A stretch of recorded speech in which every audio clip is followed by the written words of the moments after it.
It's a pleasure to welcome back the international forecaster. Hello, Bob. Hello there, Chris. It's nice to be here again. I think we're going to have a great show today. I think you're right. And, judging by your work and your investigations, I'd like to quiz you for a moment, if I might be so bold. How far the housing market has fallen from its peak in 2006? Perhaps over 25, 30%?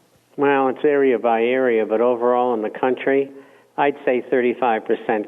But you're looking at areas in Florida and Vegas and places like that they're off 50 to 60% on average. You're absolutely right. Las Vegas is the case study showing just how bad things can get when the easy money genie is let out of the bottle. We saw numbers, astounding numbers, up to 89% of the Las Vegas homes at one point were underwater. And if memory serves, prices had fallen for the longest period or stretch of any region or any area or any city for that matter. Up to 1,000 or more people are living in the tunnels, the extensive 6 miles of tunnels underneath Las Vegas. And many of these people were former professionals. Actually watched an interview this week. It was the fellow had $1 million home. He had accumulated $500,000 of equity by the peak in the market. And for the past 2 years has been living in his Suburban. Begged his wife to sell at the peak, but she couldn't stand to part, as so many people, we're not casting aspersions, not only lost his home, but all of that equity they'd saved up, as well as a very nice job, and is now living in a Suburban. So, Bob, in this week's segment, we take a break from the precious metals, which have been simply undergoing quite a recovery, and the commodity sector as well. I'd like to turn the focus, as I mentioned, back to the real estate sector. The collapse in housing has led prices lower on average by, you guessed it, Bob, 33% nationwide as an average. And as you say, it is a very regional market. But Gary Schilling wrote an excellent piece you may have read this week on the housing sector. He outlined several key factors which are likely to keep any meaningful housing recovery under wraps for a while. So this week I'd like to begin by interpolating his thoughts with some of my own due diligence here. I sold my house, Bob, in early 2007, right near the peak, and a foreclosure search engine this week shows that I could easily move back into the vicinity of my former neighborhood for roughly half the price of 6 years earlier. Now, keep in mind, the North Georgia area was one of the fastest growing for over 20 years consecutively. So it was overbuilt, you might say. It's not maybe representative of the nation as a whole. It's more of your sort of Detroit/Las Vegas example. But I've been renting now ever since, and I expect the theme to persist for several more years. Bob, how's your living situation and more importantly, the home construction that you've been focusing on? House prices this past month went down 2.4%, and the average median house is $158,000, and that takes us down to $154,000. So if you'd have bid for that house, it used to cost $350,000. Then you'd bid, $154,000, which probably would bring in an appraisal this month of that amount. With 20% down, I would say a 20-year mortgage. You're probably in for about $850 a month. And generally speaking, you can't rent for that. Rent would be about $1,000. If you're in the house, you're stuck, whether you get negative equity or not, because you can't go out and rent because it's going to cost you more money. And so we're kind of at a standstill, we'll call it. And, everybody's talking about higher numbers on television, mainly the business news channels. And I just saw a set of figures by the National Realtors Association, or whatever it's called. They are totally, thoroughly, irrefutably bogus. It is absolute insult for anybody on Wall Street to quote them. Go back and revise November's figures and defend December's figures lower to make January look higher. It's like a game. And nobody calls them on it. House prices are still going down. I don't know what 2.4% is annualized, but it's a lot, although I don't know whether you're going to see that. But the inventory supposedly is lower, and that's untrue. And on top of that, they're giving you sales figures that are bogus. And nobody says anything. So there is no housing recovery. And you're going to see that. They're going into building multiple dwellings. And that's good because they're needed. And that might keep rents where they are. It may make them come down a little. No, you have a 2-year lead time on that kind of construction. But still, I think we're not out of the soup yet, and we're not going to be out of the soup until at least 2014 during that year, and could take longer. You know, I thought I could use my current rental house as a case study today. Using an online mortgage calculator, I first tried a 10-year loan. That would require about $2,500 monthly payments at the current market price, and then a 30-year loan would require roughly $1,600 in monthly payment.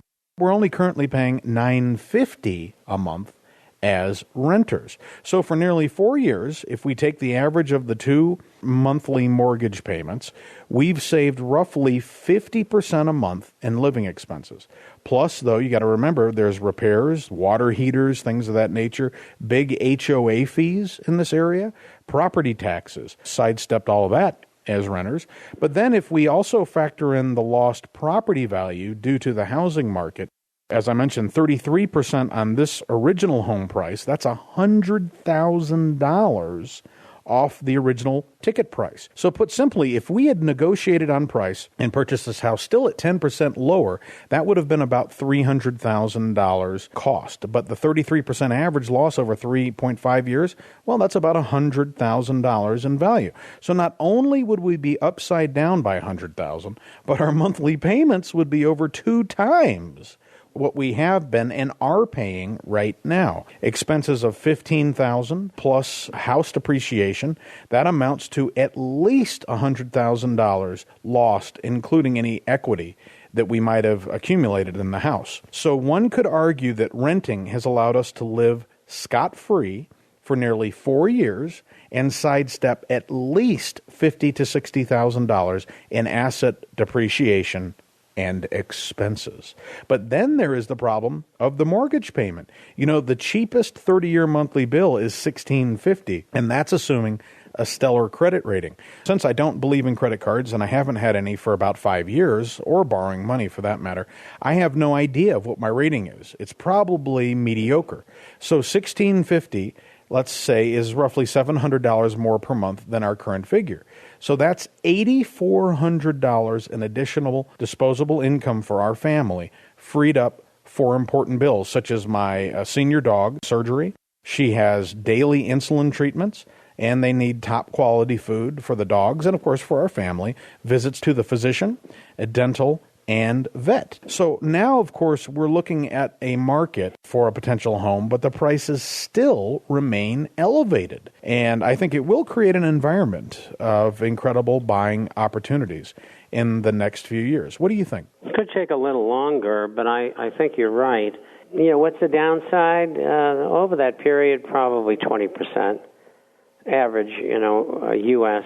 So on that $158,000 house, that's about $12,000.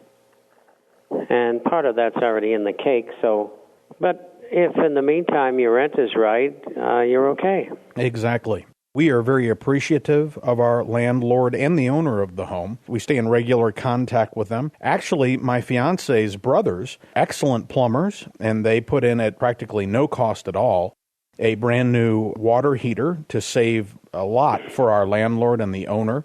And there's been several other repairs, such as bathroom heaters and things like that we've done ourselves, smoke alarms, just all kinds of little things, that crop up. Regularly fix the dishwasher, plumbing, garbage disposal issues, all the little things that pop up. So, we're grateful for the opportunity. This is by no means rubbing salt. But, Bob, I think the housing recovery will face many hurdles. And this is due not only to the huge backlog of shadow inventory and the mountain of foreclosures headed into the pipeline, but also record unemployment. We've talked about this for several years here on GoldSeek.com radio. The hidden Achilles heel is clearly much lower salary levels. No, the engine that drove the housing market to astronomical levels had many gears. And the first gear was low lending rates. I'm sure you'd agree. As Alan Greenspan dropped the rates there following that fateful September 11th disaster, dropped rates to roughly 1%. And we've seen since then even more liquidity pumped. And that fueled this market. But there was also the lenders such as at the FHA, the Federal Housing Authority, and of course the ominous Freddie and Fannie situation. Now, another gear in this engine or this transmission was solid employment. We had those big salary levels, as I mentioned, but that time has passed. Many of those high-paying jobs were tied to the hip of the housing boom.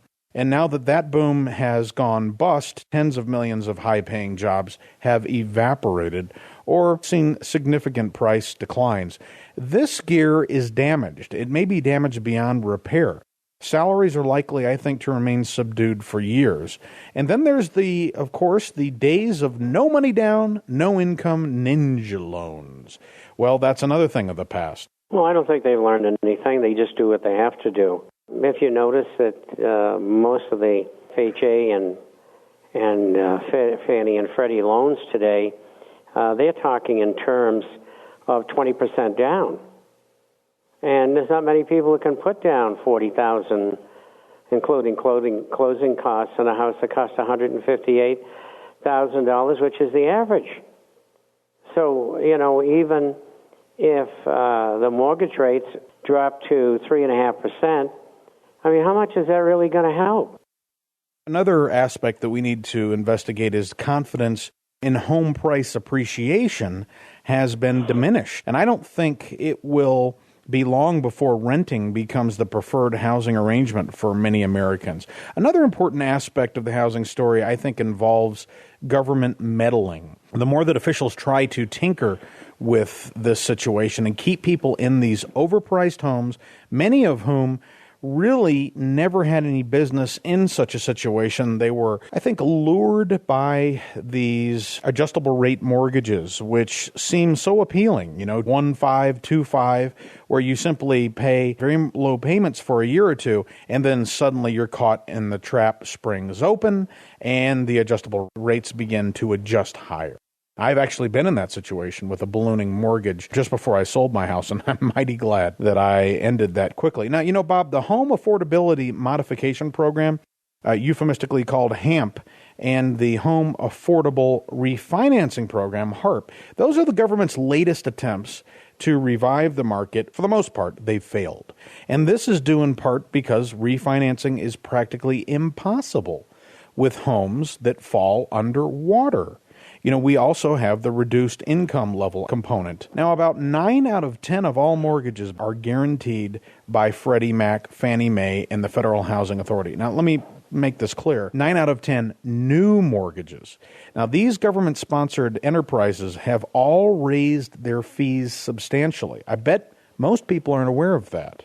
Analysts say that about 20 million borrowers are eligible to reduce their mortgage rates, Bob, by more than 1% through financing, but they simply can't afford these GSE finance charges. Plus, a lot of the banks are interested in refinancing Fannie Mae and Freddie Mac related loans. However, because those mortgages can be quickly kicked back to the lender if the buyer finds any defect, well, most folks are rejecting the loans. No, I think you're really covering the whole waterfront as far as the pluses and minuses of owning and what the future could bring, especially with falling or static house prices and falling and static income. I think until there's a major change in Congress that would implement tariffs on goods and services, the United States as a nation will continue to go down the hole.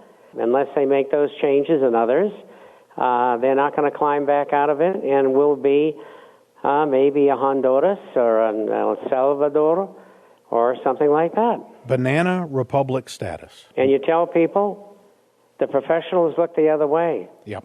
They don't want to know about it. It doesn't make them any money, Bob. That's right. And then on top of that, what do we got? We got people who don't really understand. And the pros are trying to take them to the cleaners every day.